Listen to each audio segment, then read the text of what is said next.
राधे राधे प्रणाम। हम पूनम अपने यूट्यूब चैनल पूनम सरिता संगीत में आप सबका तहे दिल स्वागत करते हैं। आज बहुत सुंदर देसी देहाती नाच गीत लेकर है। आप सब सुने कैसे लगा कमेंट में आप राय ज़रूर दें और खूब सारा प्यार और आशीर्वाद बनाए रखें। वीडियो ज़्यादा से ज़्यादा शेयर करें। अगर चैनल नया है आप लोग तो चैनल सब्सक्राइब जरूर कर जाएंगे।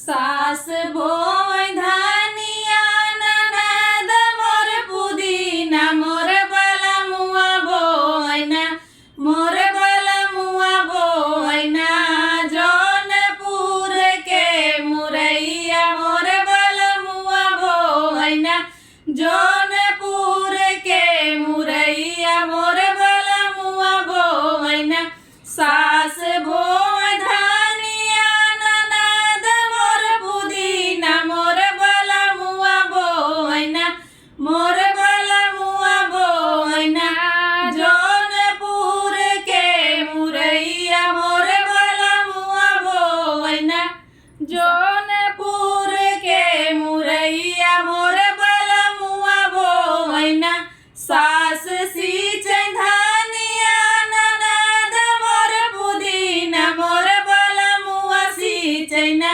मोर बलमुआ सींचैना जौनपुर के मुरैया मोर बलमुआ सींचैना जौनपुर के मुरैया मोर बलमुआ सींचैना सास गोड़ धानिया ननद मोर पुदीना मोर बलमुआ गोड़ैना मोर बलमुआ गोड़ैना जौनपुर के मुरैया मोर बलमुआ गोड़ैना जौनपुर के मुरैया मोर बलमुआ गोड़ैना सास काट धानिया ननद मोर पुदीना मोर बलमुआ काटैना मोर बलमुआ काटैना जौनपुर के मुरैया मोर बलमुआ काटैना